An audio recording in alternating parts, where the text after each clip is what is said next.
All right, so we got why the Imperium Fist irrelevant is in the current setting. Wait. Why are the Imperium Fists irrelevant in the current setting? All right, let's get right to it. Let's go. Guys and gal, the Imperial Fist were a proud legion, the Praetorians of Terror, leaders of the Loyalist war effort. The reason I actually reset the title, whatever, bro, I thought I said it wrong for some reason.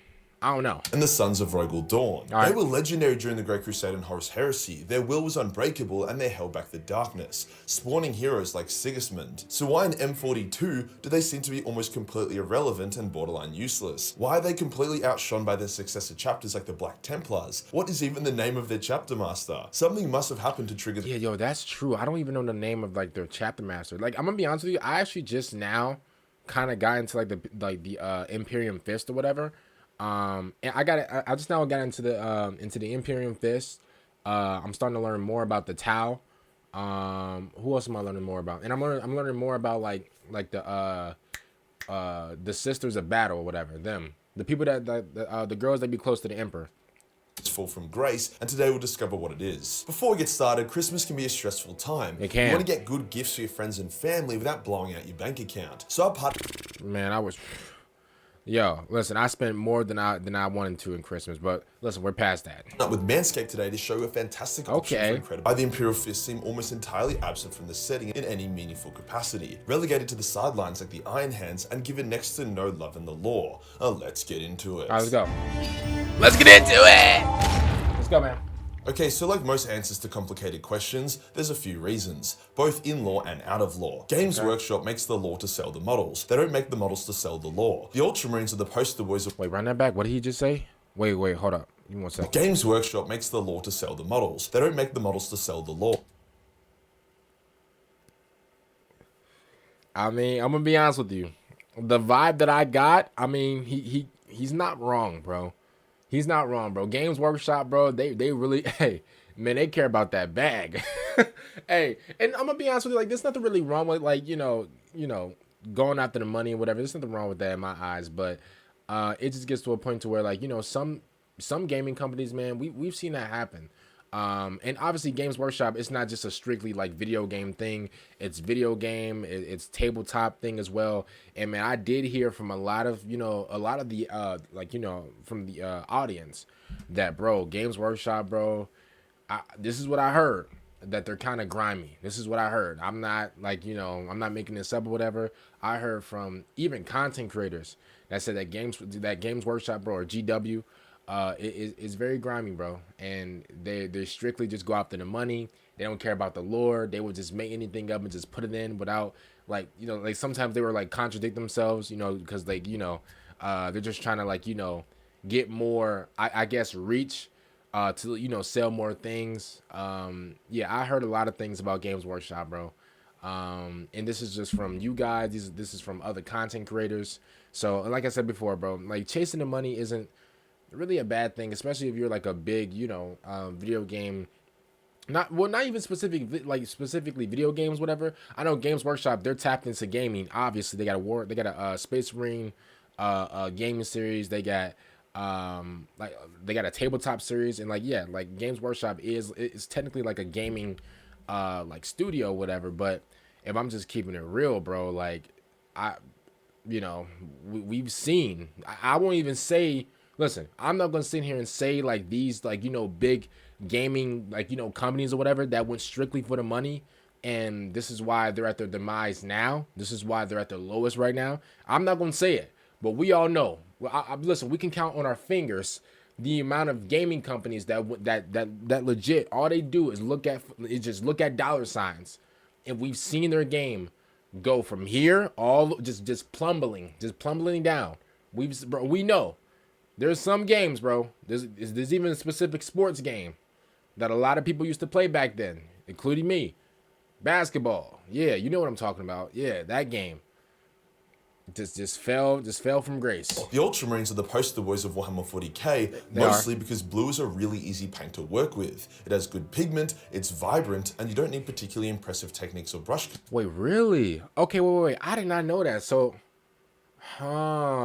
you know what? I thought that like these guys were like the poster boys for like Warhammer because they're like the standard good guys.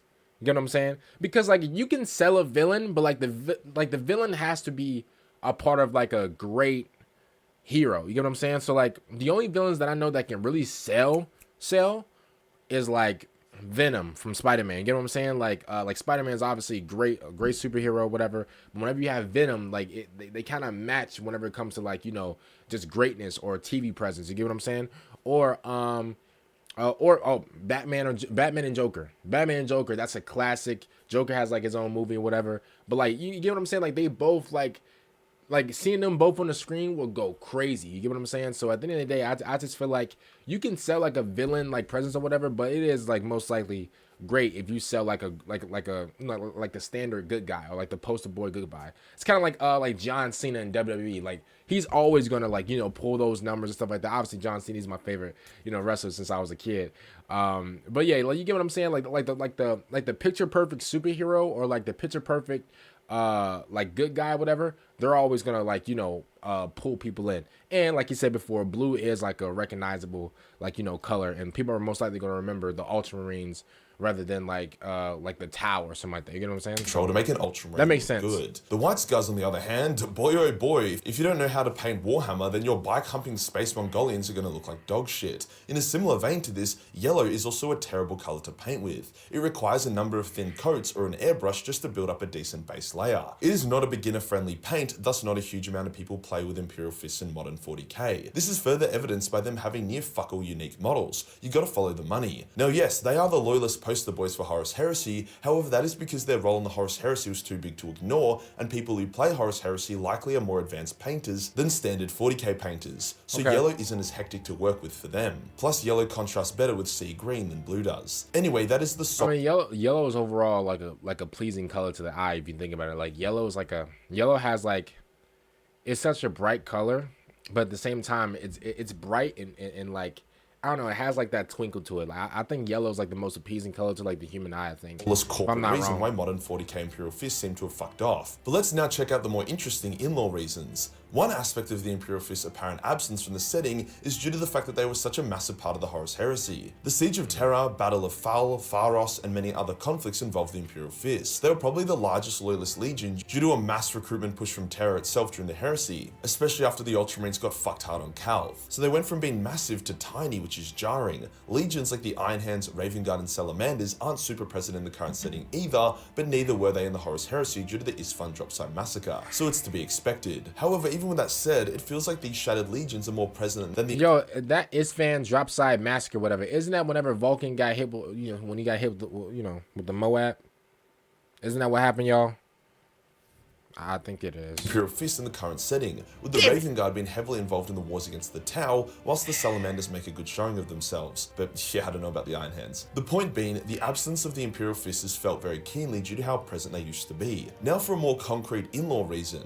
When the Heresy ended, the various Space Marine legions were split up into chapters. These new chapters would be led by various different heroes from the original legion. At this point, the Imperial Fist had like 3 super awesome, interesting Space Marines still alive: Sigismund, Fafnir Ran, and Alexis Pollux. All of them legends. All of them left the Imperial Fist and founded their own chapters. Sigismund founded the Black Templars, easily the most well-known and liked Sons of Dorn. Fafnir founded the Executioners, an obscure but respected chapter, and Alexis founded the Crimson Fist, a chapter that doesn't get a crazy amount of attention, however can date their founding in the lore back to the very start of Warhammer and have books made about them. The Imperial Fist had Dorn, but he vanished soon after, leaving them with literally nobody that anyone could give a fuck about. To make matters worse, during the War of the Beast, the entire Imperial Fist chapter was wiped out and had to be rebuilt using donated Marines and Gene Seed from Imperial Fist successors, meaning there are no true OG Imperial Fists in the galaxy. I mean, sure, at that stage they were genetically identical, so it didn't matter, but the point remains. Further problems would emerge when, after the Beast's defeat, a High Lord assassinated his peers and took command of the Imperium,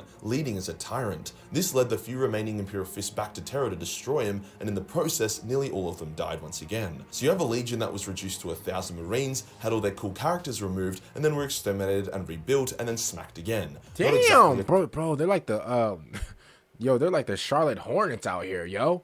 They went through like 5 rebuilding stages. Glorious story. Something I also need to mention is that the Imperial Fist were lined up to have a ton of chapters and be a dominant force in the Imperium, until Rogal Dorn's Roid Rage kicked in and he fought Perturabo in the Battle of the Iron Cage, a misadventure that killed most of the Imperial Fist Legion off, leaving only a couple thousand to form a handful of successor chapters, successors who have since eclipsed their parent legion. Other factors also include the fact that the Imperial Fist never stopped being the Praetorians of Terra. Their chapter remained on the throne world to defend it from then onwards, leaving the Crusadey stuff for the Black Templars, and since Terra is rarely ever threatened, the Imperial Fist rarely ever seem to get any action in. The few engagements they are involved in include the uprising against George Van Dyer, the corrupt ruler of the Imperium in M36, as well as a number of pretty irrelevant minor conflicts like the fall of Adamantium City in M37, the Iridian defense in M38, the Battle of Colonial Bridge in M40. Shit did indeed heat up in M41, with the Fist getting involved in a shitload of battles and engagements, however none of them are super noteworthy, just a bunch of crusades and battles that get mentioned in passing in Space Marine codexes and whatnot. But here is the really fuck thing.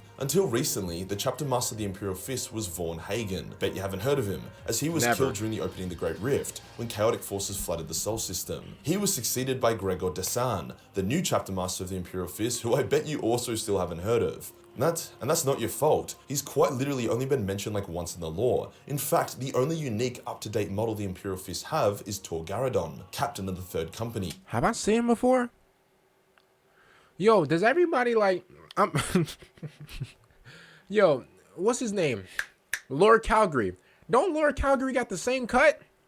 Why everybody got like the mid boxes, like the mid tape boxes? It's like I've seen his face before, but I don't even know who this guy is. I can't even like remember like his first name. Yo, the Warhammer, like, do GW, do they usually do that? Do they like, you know, like out of nowhere, like just come out, not just come out, but like, do they just randomly just like have these names in the lore that you know, like you don't even like recognize whatever? And they just like, bro, they just mention them one time and it's just GG's. Is that like what happens or nah?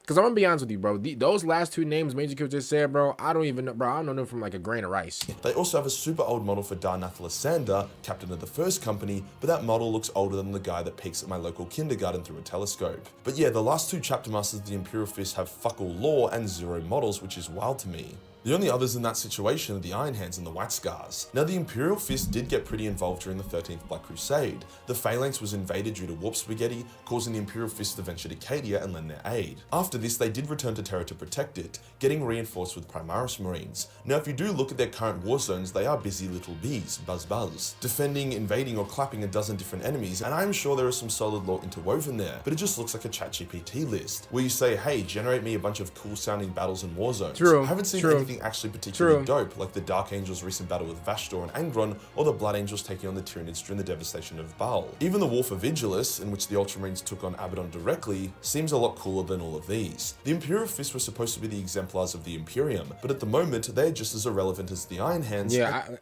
and you know what? Maybe it's not like they're actual, obviously, like, you know, GW is in like control of everything, but like, I don't even think it's like their fault. I just think it's like they just need to be like thrown in, and they just need like all they need is like an arc. You get what I'm saying? Like all they need is like a saga where like, you know, they did something like, you know, crazy, and then like cool, they can just die out or whatever. At least we could like still remember them. I just feel like at the end of the day, like I don't know. I just feel like it's not really their fault though. You can't really blame it on them, bro, because obviously, bro, GW, like I said before, is in control of everything, and they really get to choose, you know, who has like their own arc, who has like their own saga, you know, who's the guy or whatever. And here's what I'll say: GW has it, like, in my opinion, right, as like a new guy, whatever, for Warhammer, GW has actually did a really good job in giving a lot of people like some spotlight. Because here, as you know, listen, before when I was like a Warhammer new booty, I'm thinking, okay, you know, the Ultramarines or whatever, they're like the most known people, whatever, And then me learning more about the lore, I'm like, okay, boom, there's Horus, boom, there's Sanguinius, boom, there's Fulgrim, he was a menace. Then obviously I learned about my sweet glorious King Vulcan. Then I learned about Guilliman, I learned about the Lion. Those guys were just absolutely amazing. And I'm learning, bro, Angron. I'm learning about like all these other people, and I'm like, wow, like a lot of these people actually stand out, and they're not really blending in with like the random, like, you know, brown shirt or like no name. You get what I'm saying? So I do like, you know, hats off to, you know, or salute to GW for actually giving a lot of people like, you know, the spotlight. Now, did I just name all Primarchs? Yes. And you know, is the Primarchs a really big thing? Like, are they like a really big part of GW? Yes. But like even different people like who else who's not a Primarch that's like really like important? Ooh.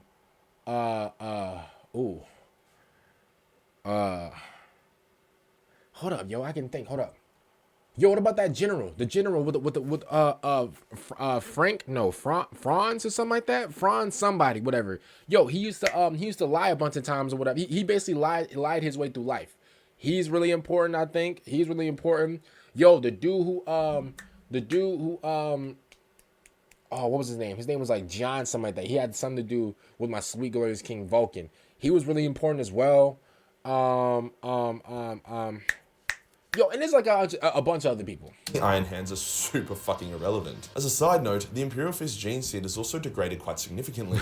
Imperial Fists no longer have the Belcher's gland, which is what allows Space Marines to spit acid and is actually extremely handy to have. But wait, spit acid? Wowzers. More importantly, they no longer have a sus-and membrane, which was an organ that allowed a Space Marine to enter a state of hibernation, like a self-induced stasis, that allowed them to remain alive without food, water, or decent survival conditions for a very, very long time. This was super important for when a hectic battle was joined and various Space Marines were scattered or wounded and needed to be picked up years later when the area was safe. So just another L for the Imperial Fists. What should GW do to change this? Or do they even need to change it? After all, not every first founding chapter needs to be front and center. Well, the first issue is the complete lack of Imperial Fist models. Why the fuck would anyone choose to make an Imperial Fist army when the Ultramarines, Blood Angels, and Dark Angels have full-on hectic unique models? I mean, damn, even the Space Wolves have a bunch of unique models. Sure, they are old, but at least it's something. The Imperial Fists only have Tor Garridan, and he himself is a pretty generic model. The Imperial Fists also need some cooler characters. Having two completely unknown chapter masters with no lore or model is a fat L. The Black Templars are awesome. I mean, I just feel like GW will like look at that as like a waste of time, though. I just feel like if GW is like, yo, we're not even gonna give you guys like lore or whatever. Like, what's the point of us like making more models to sell? Like, I understand, like, you know, they're really like, you know, big into money and stuff like that. But I just feel like for them, they might think that's like a waste of time or whatever. That's what I think. Because they have people like Helbrecht and that's how they might look at it. You know what I'm saying? Them having Dante, Mephiston, and Astartes. They also need to have a rivalry or some kind of hectic war zone that they are front and center in for a while. For example, the White Scars and Raven Guard got a lot of love and were fleshed out during their conflict with the Tau, even though it wasn't exactly a galaxy-shaking event to smack around some blueberries. GW have been going around and updating each of the first founding successors. Ultramarines are stacked, Dark Angels and Blood Angels are sorted. I would expect to see a Space Wolf refresh coming soon, as well as some more Imperial Fists, but who knows, I'm not G-dubs, I'm just a dumb fuck retard YouTuber. Oh, if you wow. enjoyed the video and you want to support the shout out to Majorkill, man, for this video. You know, like I said before, man, I don't think, you know, and again, this is me, you know, this is what I heard from like a lot of other people, man. GW is a little, you know, they try to get to the bag, and I understand that. I respect that, but at the end of the day, I just feel like, you know, only looking for money, only doing something strictly for money. Not saying that it would lead to like anything bad or whatever. I just feel like we can see. I just feel like the general audience, you know, obviously I'm in the general audience as well. I just feel like we can definitely tell if a company or whatever is just strictly for money. They're not interacting with their fan base. They're not like providing any updates. They're just selling this, selling that, selling that. And again, like I said, it's not a bad thing because, you know, evidently they are a business. But at the end of the day, man, I just feel like a lot of these like gaming companies, a lot of these gaming studios, companies, whatever you want to call them, they kind of fail whenever they go into that. And I did hear like a lot of uproar whenever it came down to GW and like the lore and like the contradiction of the lore and stuff like that. So yeah, comment down below, man, what do you guys think about this one? And I'm gonna see you guys next time out. Peace out.